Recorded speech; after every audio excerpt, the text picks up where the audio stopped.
Today, your host for this afternoon, James Cousins. It's so great to see faculty, staff, and some alums and trustees here to share in this exercise with us. We have, literally tens of people online who are going to join us today for this. This is an important part of this. I think this is the most critical part of the strategic planning process, and this is where we get the raw material, how we envision and shape the future while addressing those critical concerns in higher education. This is how we do it. We do it collaboratively. I want to thank members of our strategic planning action team who are here today. So all our cabinet members, I won't call them now because they get enough credit. But Sarah Brown, thanks so much for your work and the effort. Sarah's the president of the SGA. And who else is there? Oh, cabinet members and others.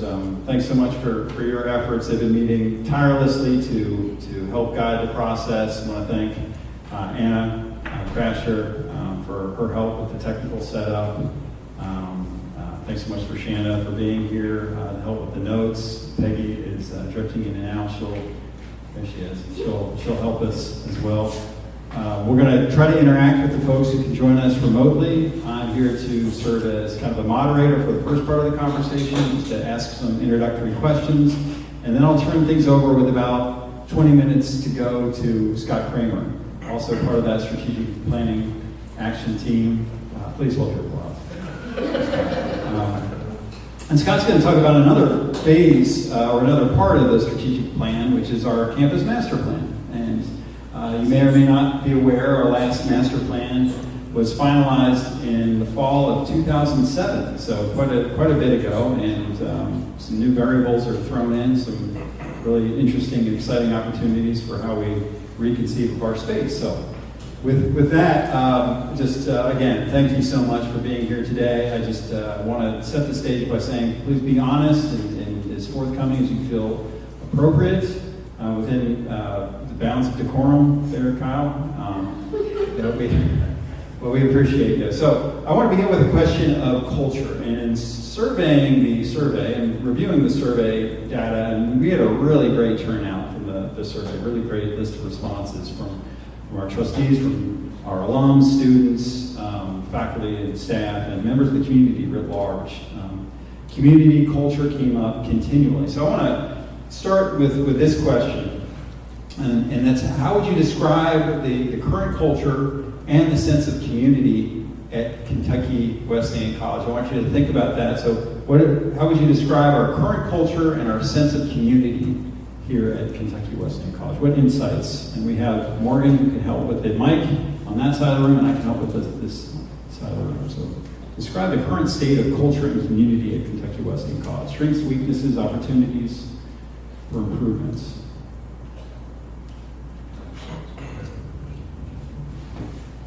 Scott, you look like you have something to say about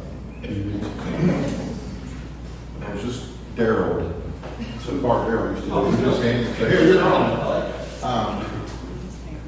I've been here for 41 years. I got asked that question yesterday. I came in 1983 as a student, and I've been here ever since. So one day I'll graduate and move on, but I still enjoy my time here. But it's still, to me, it's just the sense of community and family that we have, that we all look out for one another, we all work together for the better good, and that we, the strength is when the students come in, they feel like an individual rather than a number, that we really, maybe cater is not the best word, but we really reach out to the student to make sure their needs are being met and that they're going down the right path. Every path is different. Every student has a different goal or a different end game that they're searching for. But our main thing is to make sure that the students come in, get off to a great start. The first 6 weeks are the most critical for a student to determine if they've made the right decision for college.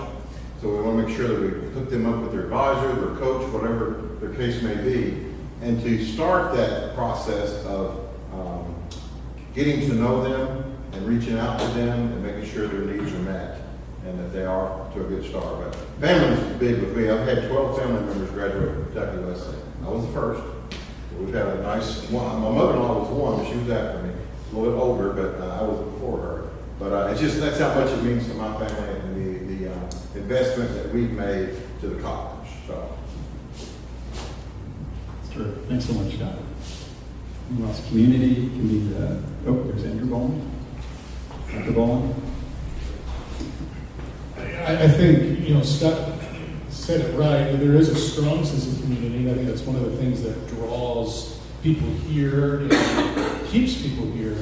However, I do think the culture is in a state of uncertainty right now. And some of that's with some of the decisions that were made last year, and some of that's with the transition in leadership. I mean, that's just natural kind of fringes of that. But, I do think there is that strong sense of community, but on the other hand, there is sort of this uneasiness and kind of the feeling around campus. Thank you.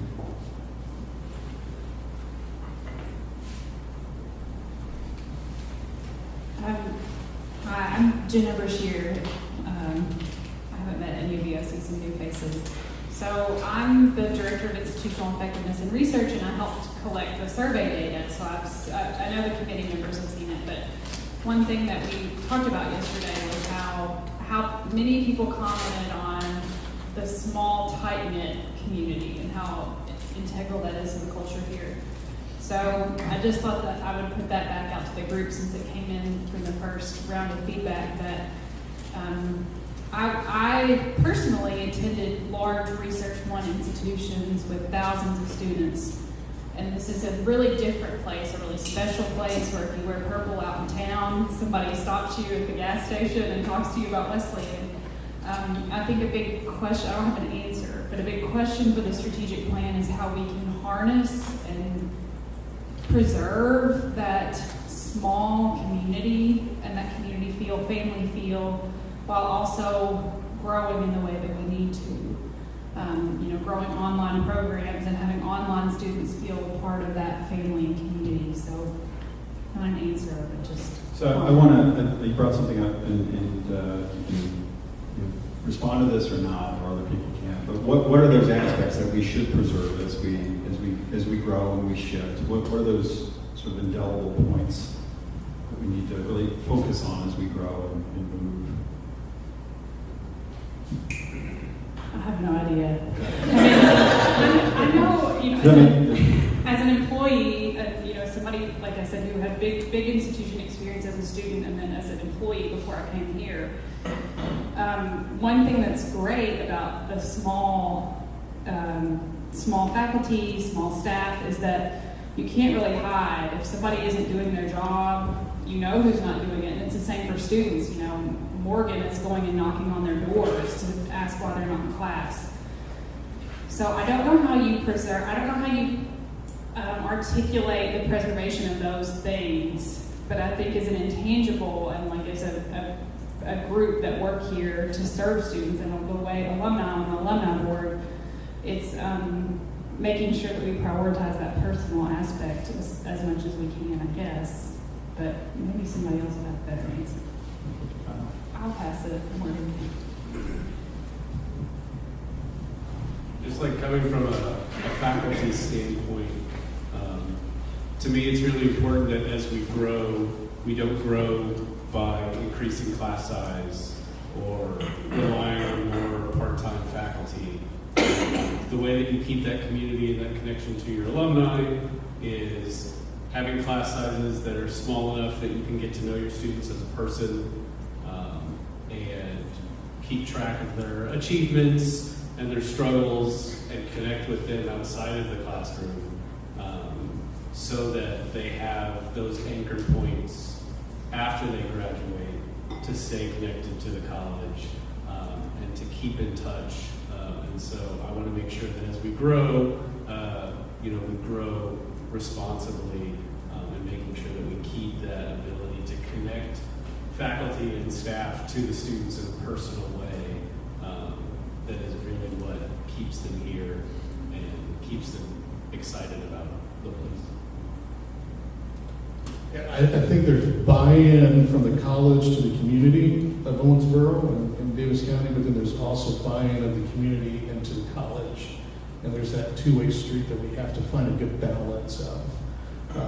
like Jenna said, when you wear purple, everybody knows in town what that is, and that's great. But can we keep that thriving and growing? I think it's important. Lizzie Crow, did you want Just to echo what they said, I think the key is to still know their story. Even in online, we try to make connections with students and know their story. I may not ever see them, but I get to talk to them either on the phone or text, and I know if they're first generation, I know if they are employed, I know if they have children, and just some of their struggles. So we're so small that a lot of us know their stories, but I think it's key that as long as they make that connection and someone knows their story, that's important. Dr. Cousins, to your point, I think one of the keys to ensure that the place continues to feel, the special place, I said kind of off the cuff there, but the place still feels small and connected. I think one of the key parts of that is faculty retention.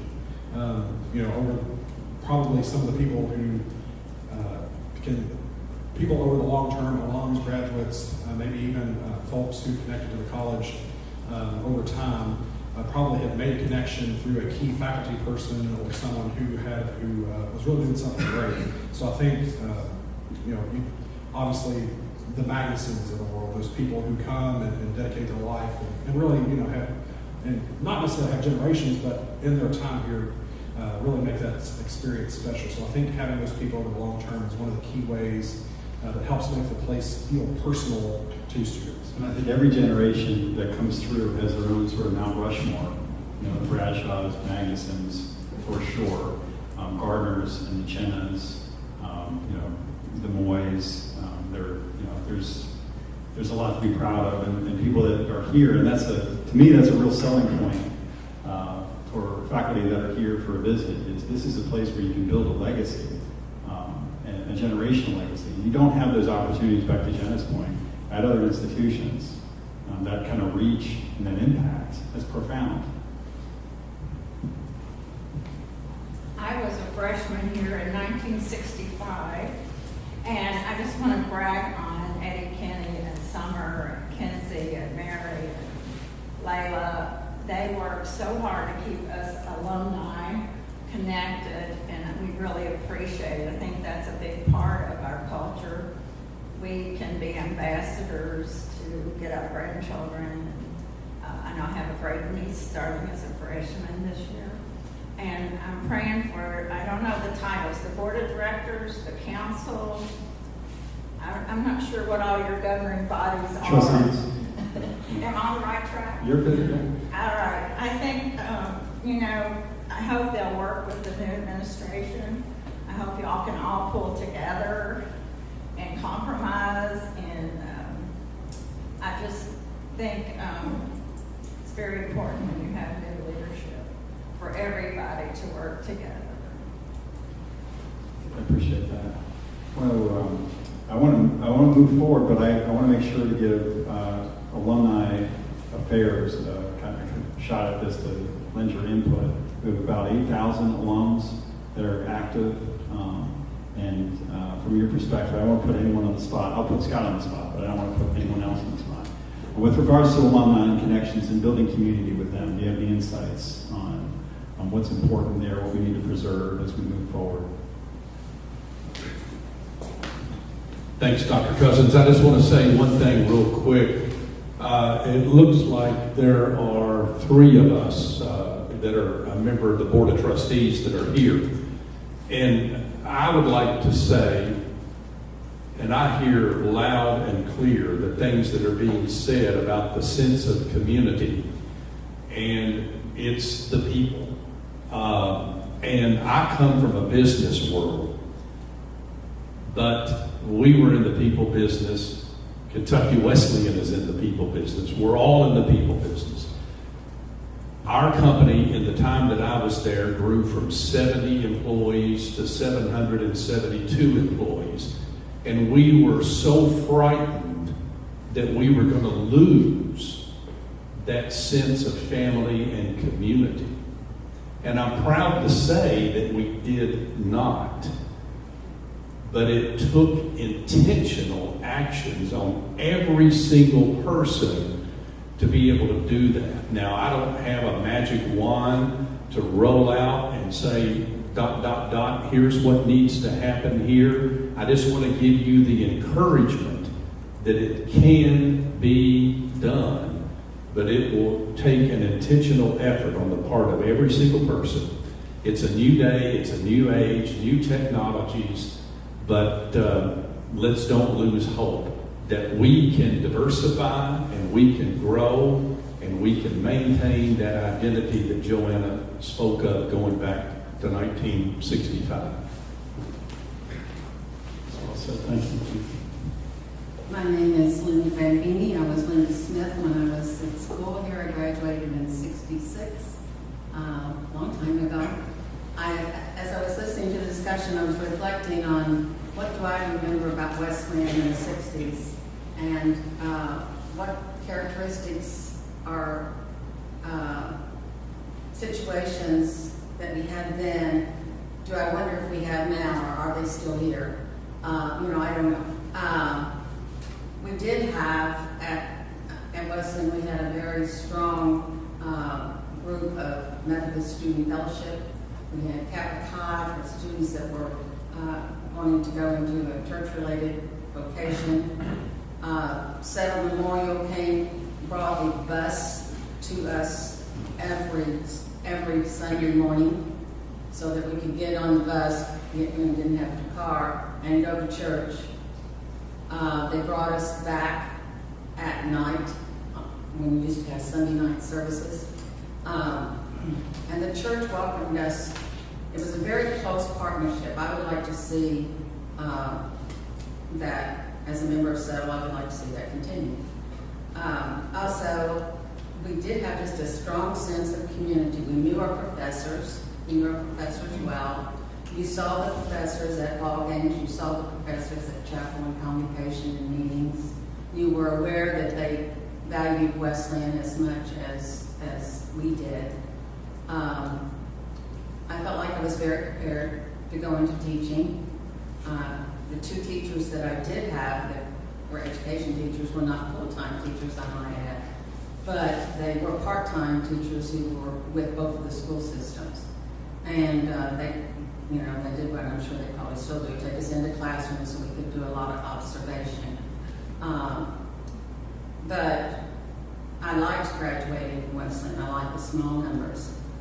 I actually got a job working for the religion professors, typing up Dr. Rogers' notes for him. I really wasn't that great a typist, but he didn't care. He wanted me to do it for him. So that was my take on how I could help him. But I'm glad Wesleyan came to Owensboro, and I'm happy to say that I'm pretty good to see alum. Thanks so much. And with that, maybe we can talk about campus ministries, and the place of campus ministries as part of that community building, and the foundations of Kentucky Wesleyan.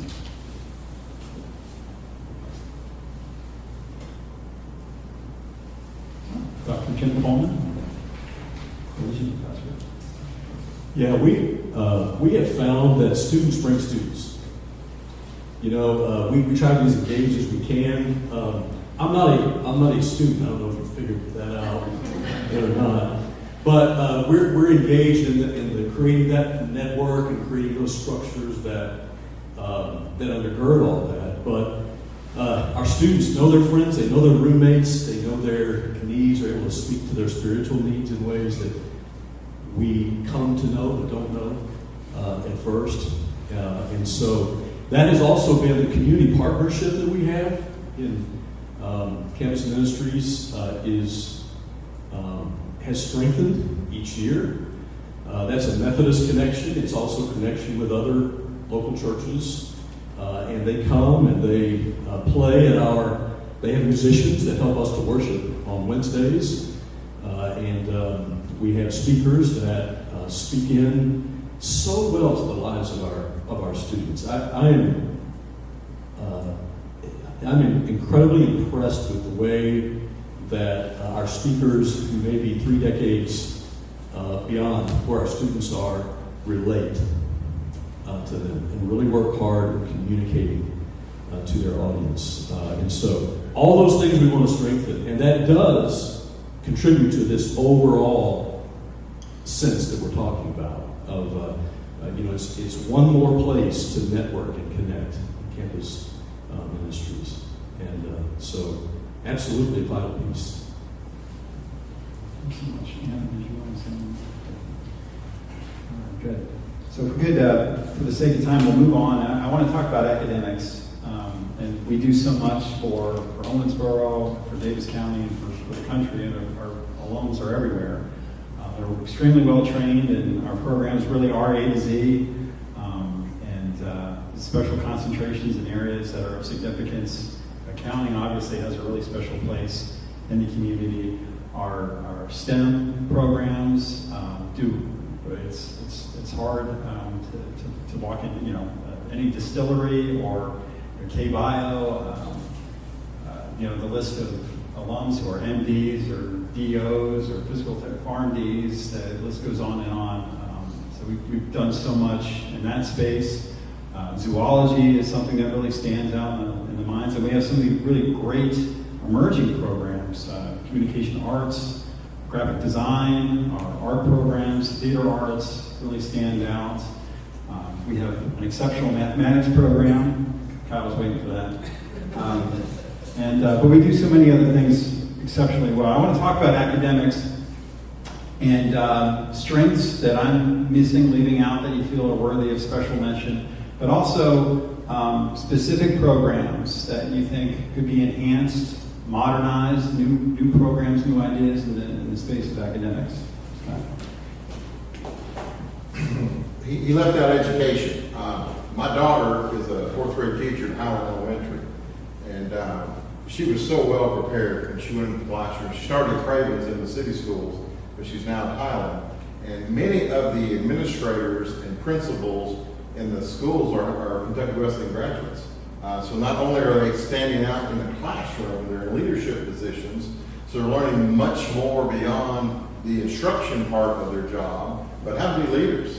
And if you look at the principals and the vice principals and all the different counselors and so forth, many are Kentucky Wesleyan graduates. And I, not so much in the more recent past, but I remember principals contacting me, who was the dean of students at that time, wanting to know who our top graduates were. That's who they wanted to hire.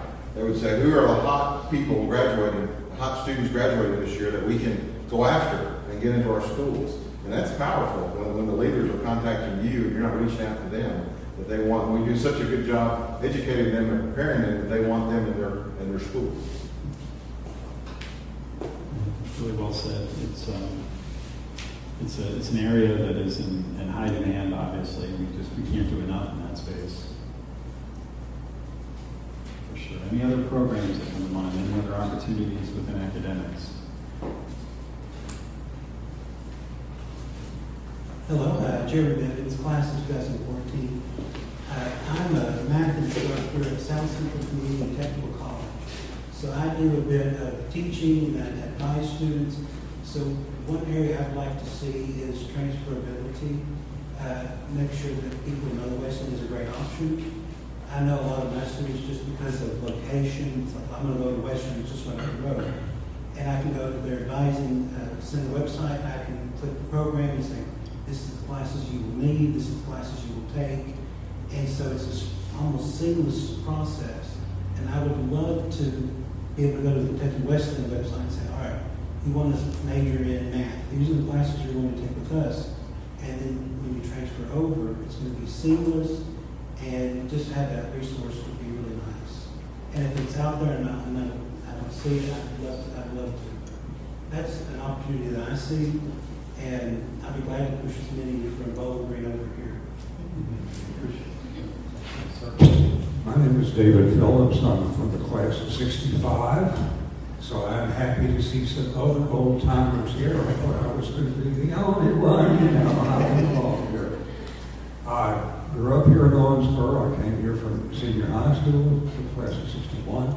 My father graduated in 58. And I started in 61. Now think about a legacy that's 3 years old. But anyway, that's my claim to fame. I was a pre-min. Dr. Rogers was my advisor. Between him and Dr. Bevan, of course, I took all the religion classes and all that. When I graduated in 65, out in the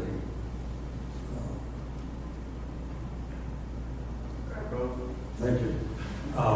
The moving van was right down the street at number 32 Reynolds Village where we lived. Loading up because the next day my wife and I moved to Atlanta where I went to school at Emory. So I have not been back since then. I moved back here 3 weeks ago after being in Texas in exile for 50 years. My roots, fourth generation Kentucky roots, said it's time to go back. Now, I've been keeping up with the various communications that have come along. And one of the things about academics that has struck me is I would not be able to get into this school now because of the high standards which are being demonstrated. Now, something that does concern me, and this is, maybe I don't have the whole story, I usually don't, is that I've seen that the professors are just a couple of assistant professors in religion. Now, Dr. Bevan and Dr. Rogers were full academics, both with postdoctoral credentials and so forth. And we had Howard Moody and so on. So my concern is that for all of the other great things that are going on, the CPA programs, the pre-qualified, medical, and so forth, that part of what this college has always represented has been a strong background in the Department of Religion. So maybe there's some things there that I don't know about, and if so, I apologize, but hey, when you're away for 60 years, you kind of lose touch with some things. That was valuable. Thank you so much. Any other thoughts?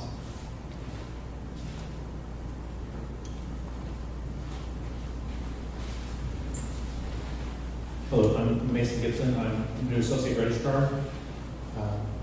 I just wanted to just ask about a couple things. So forgive me if I'm doing some things. But one of the fields that is really growing is computer science. Dr. Biesing, I know math has a lot of transferability to the computer sciences. I don't know how many of your students in the math department go over to the computer sciences, but I just see a great opportunity there in the computer sciences because that field is just exploding right now.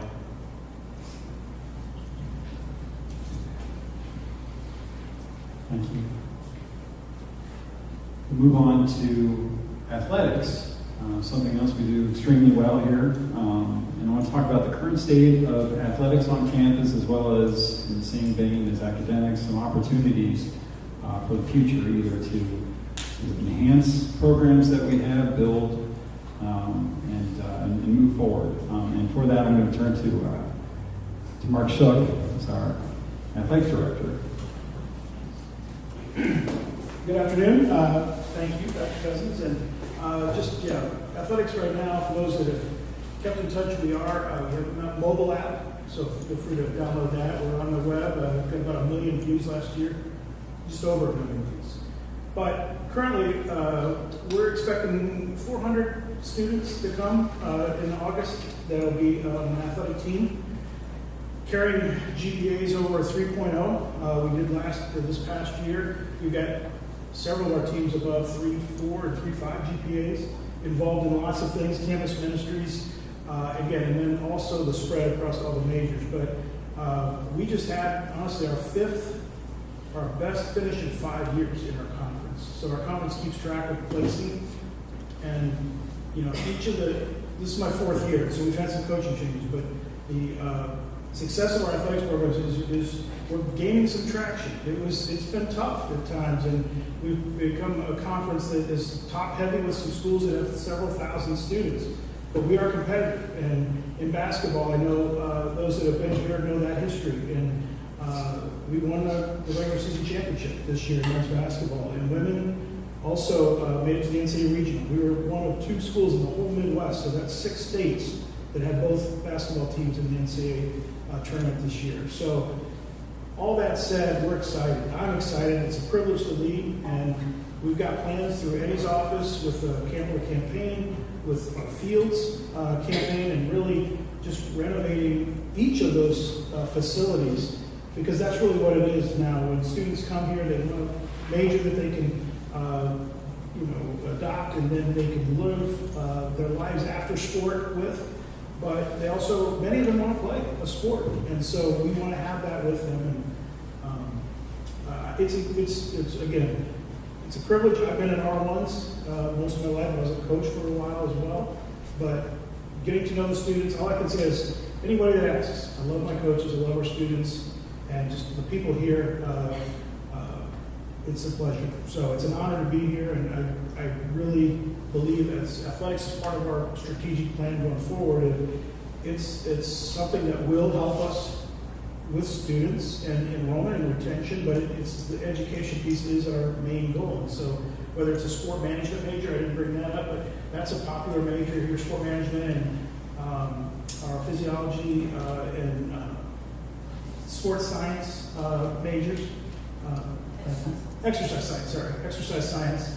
Those are, whether you're working at Orange Theory or not, or a Major League Baseball team, or working for us in our college athletics program, that's a big industry as well. So again, we've got students who are great in the classroom, great in community service. We've had 2 years in a row, 4,000 hours of community service with our student athletes. And so, and again, finishing the conference in the past 5 years. So we've got traction, we're moving, we're excited for the future under Dr. Cousins and what's next. So, is that what you wanted? Just kind of a lead into questions. We can talk about athletics, we can talk more broadly about extracurriculars, but needs, opportunities, strengths, things that you'd like to see on Kentucky Wesleyan's campus as we grow, as we move forward. I'm always encouraged by pathways to specific careers, and there are some really great examples out there to follow. And there's a natural kind of inclination that a lot of people have when they come into college to follow a career in sports or athletics to some degree or another, and it's about marrying those aspirations with academic programs, job-ready academic programs. Plenty of opportunities in economics, front office positions, in a variety of sporting leagues, and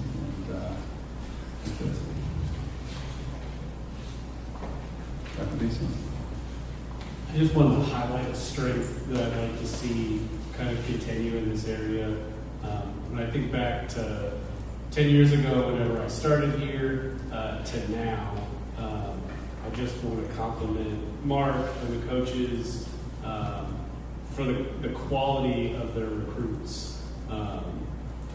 It was never a terrible situation, but there were times early in my time here where you had to, approach students about the priority of academics compared to athletics, and you can't, let your classroom time go by the wayside for sports. And it's just not a situation that I have to deal with anymore. The people that we're bringing in, the students that are being recruited, come here, they're in class, they're paying attention, they're doing what they're supposed to do. The coaches have the backs of the faculty, and I just think that is another strength that we can really make sure that we keep pushing as we move forward to make sure that, coaches are continuing to do the recruiting that they're doing and bringing in just these excellent student athletes. Well said. Thank you.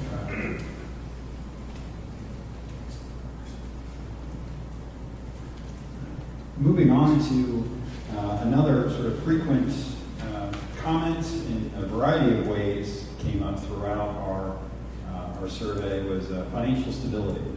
And the question I have for everyone here is, as the other ones have been, really open-ended, broad, just any direction you can give us would be terrific. Strategies, what strategies do you suggest for ensuring long-term financial stability of the college? We are a tuition-dependent institution. I don't think that we've been that way our entire throughout our history. Financial stability. What comes to mind? What are your thoughts? Our online program is growing quickly. Our online director is, I'm not going to call Anya Lindsay, but she's here. She's doing an exceptional job with Josh Baldwin in that space, really growing. Graduate programs, we have great plans for those moving forward. I'm not sure this is in the right place, but with the Methodist Church going through losing half our budget, we're going to all have to really work together. And I've been through several presidents, and some had strong points here, some had strong points there. There were times when the faculty was not working together and not working with the president. And it's just going to take everybody with the new leadership to take a look at the faculty, the students, the board of directors, everybody, what we can do to make Kentucky Wesleyan financially where we can be seen in the community and the nation as a school that you would like for your children to go to. But I know several times on presidents, we've lost athletics, we've done, it's just going to be hard. You've got a big job, Dr. Cousin, to keep everybody trying to compromise and do what's best for Kentucky West. We're going to do that job together, for sure. Dr. Sanderson.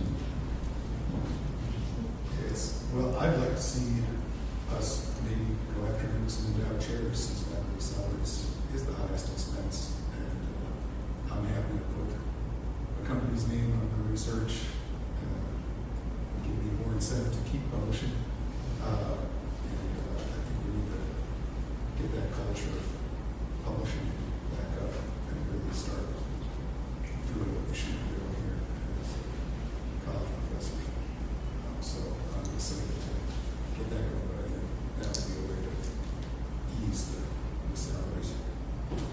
It takes time and it takes space to have an active scholarly agenda.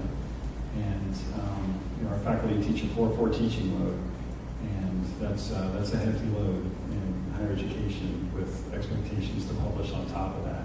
We have several book disciplines, so tenure is really kind of a book one project, articles, grants, soft money grants, hard money grants. But the benefit of that is obvious. You bring those learnings, that knowledge directly back into your classroom, and that's cutting edge. It's at the forefront of your discipline, and there is no substitute for that. The value add of that is just kind of implicit. So thank you. But that's made possible by, again, kind of giving faculty breathing room to operate and do what they came to do, which is teach and be excellent pedagogues. Oh, yes, sorry. I'll take this to Sam. I was just going to say growing the endowment generally so that we have more breathing room. If we look at ourselves as a tuition-based, as our revenue generation, we need to also take a step back and look at, for example, athletics. Mark doesn't have a full-time fundraiser over there. The coaches are expected to fundraise themselves, as well as coach, as well as recruit, as well as retain. We're asking too much and trying to do too much with too little. If we take a look at our admissions process, the financial aid process, and base our budget off of those numbers, and then everything Mark has as a team outside the coaches that goes out and fundraises, that's gravy on top of it. Eddie's team, they're trying to, what's the budget? That you all have to go after? Yeah, $1 million unrestricted. And, there's a handful of them. We're trying to run an organization on a small tank of gas. So, again, I know we're in situations that cause us to pull the reins back a little bit, But in order for athletics to be fully funded and operate the way they need to, Mark should have a couple fundraisers over there where he can do his job as opposed to having to fundraise. Where Tyrone can coach and recruit as opposed to having to fundraise. So there's my 2 cents there on how we can be financially stable. And it's hiring somebody to do those spots. That engine can only be so efficient on that tank, that small tank it has. We have a question from somebody virtual. They have asked, in their short time at Kentucky Wesleyan College, track and field was an athletics program that typically brought in very good students. Is there any discussion of bringing that program back?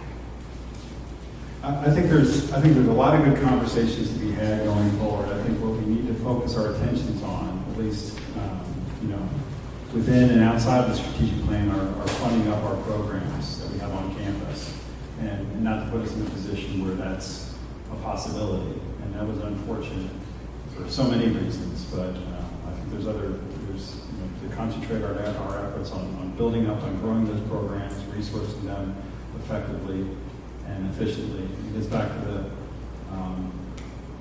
question of computer science, which I think is a wonderful major. We have a number of one-person programs, so there is an itemized list of needs on campus. It's also about kind of optimizing the resources that we do have to get the greatest return on investment. So, like fundraising, it makes a lot of good sense for those reasons. There are other areas, and that's, I think, just how we need to frame those conversations and think about how we're going to spend our money wisely. I see a great need. You mentioned graduate programs. In the state of Kentucky, if you're an educator and learn, I won't put you on the spot with this, but if you are looking to get a rank change, there are 2 options. You either go to a university, or now there are education cooperatives for about $6,000 to $7,000 to get a rank change. And for your universities, a lot of people are going to University of Cumberland.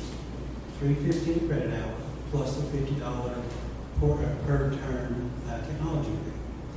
I think if we can get somewhere in the middle between that $6,000 to $7,000 to $9,000 to $10,000 tuition, you could grow a sizable market of students for graduate level education courses to become a teacher leader, a principal.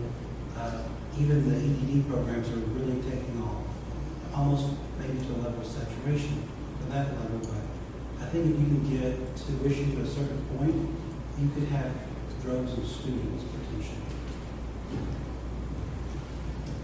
I think Jeremy and I are sitting close enough that we were having the same idea, because I was just sitting here thinking about having gone to University of Cumberland myself to get my principal certification. It's become required more for instructional leaders who are in every school anymore to get their administrative certifications, their graduate certifications.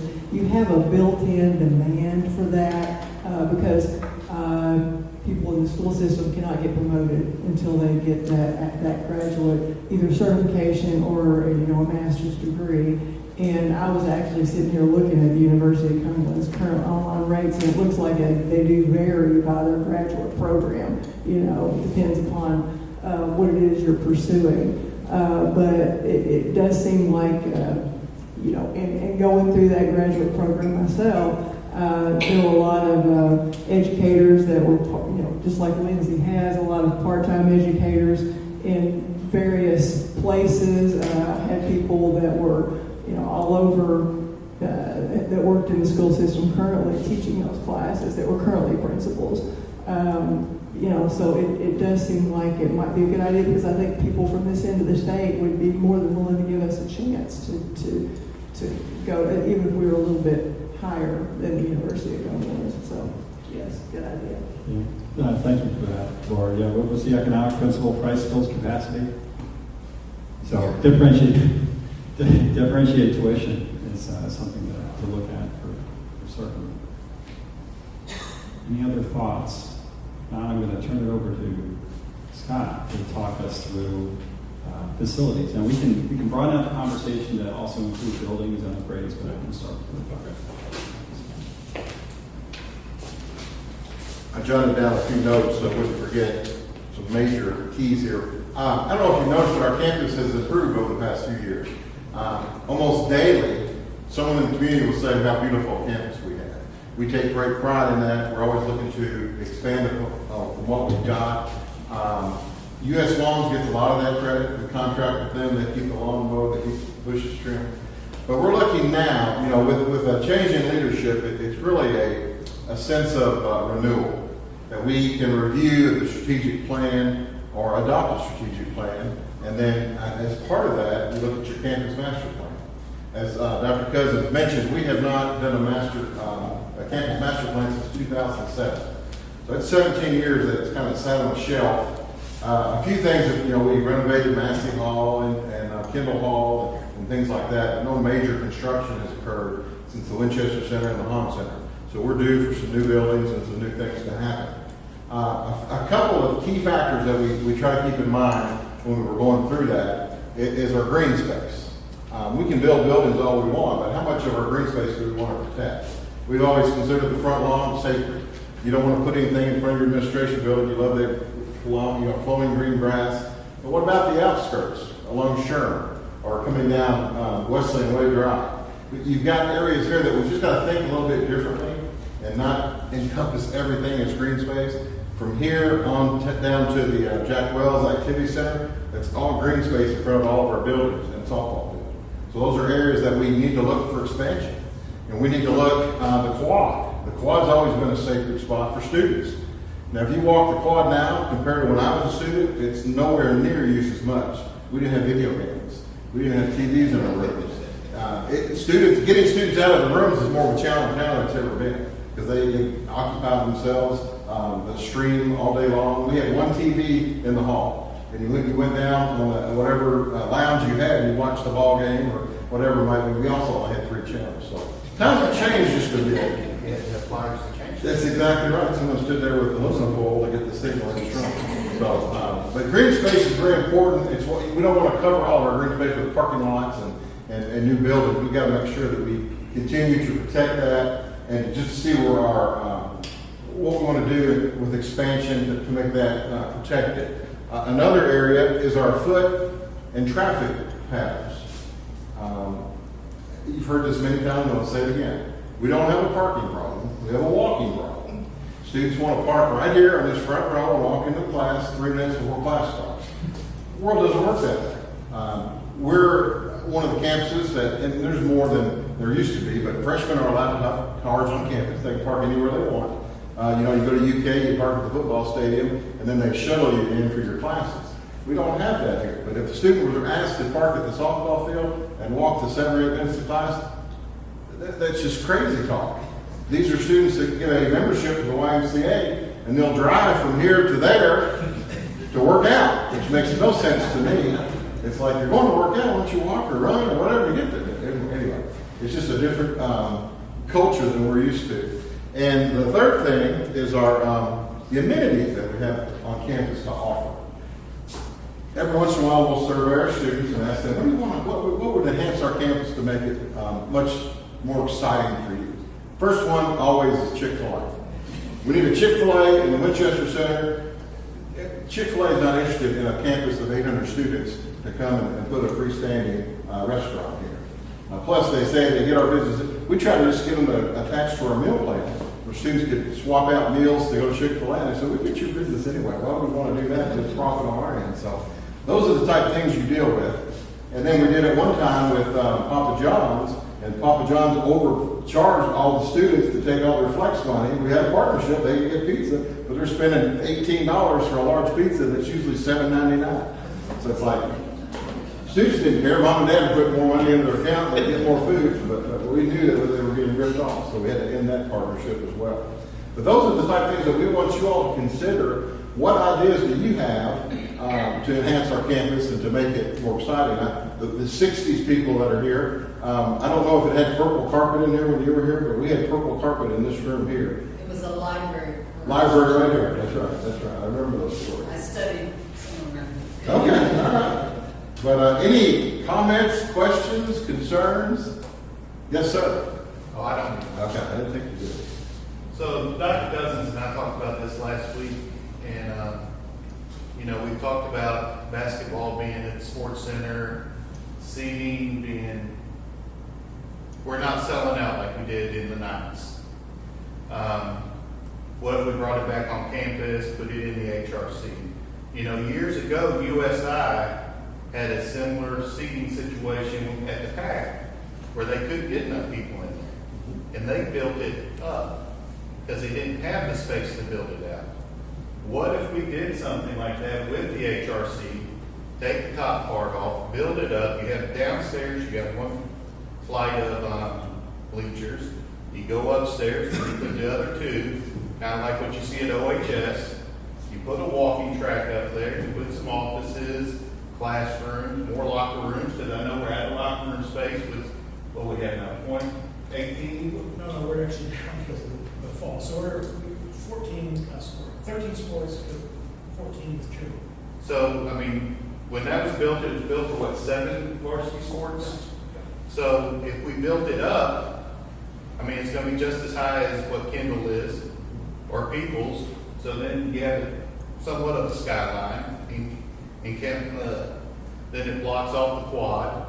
But that might be an easier way to look at renovating our health and recreation center, bringing basketball back on campus, having more of a student environment, because like you said, it's hard to get them out of the classroom or out of the dorm rooms because they can stream everything. But if it's right here on campus, they may just walk over for the game.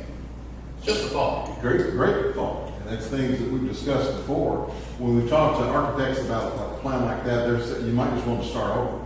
Instead of trying to raise that, the construction is so much just to get to where you want to be. Okay. Raise what you've got, start over, and it's probably about the same price, if not cheaper. Because you have to retrofit it. All right. Yeah. Other comments? What's a coffee shop on campus?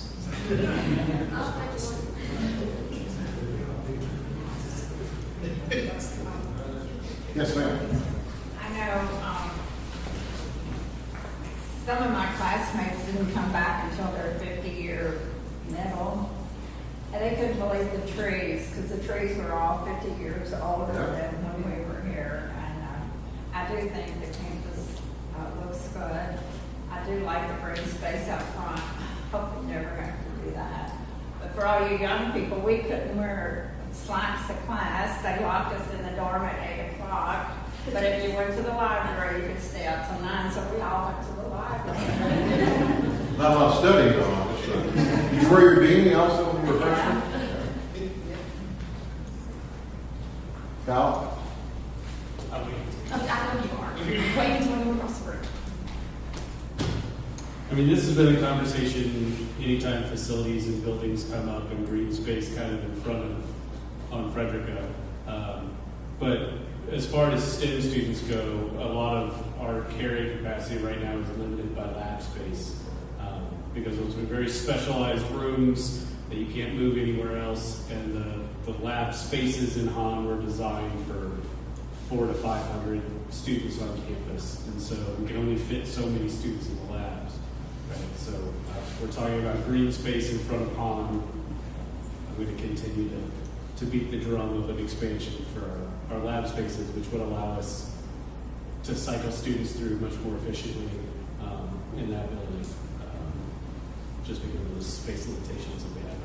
And if you don't expand forward, you can expand backward, redo your parking, maybe a parking garage or structure that doesn't take up as much of your footprint. It goes vertical rather than that, and you can come up with a plan.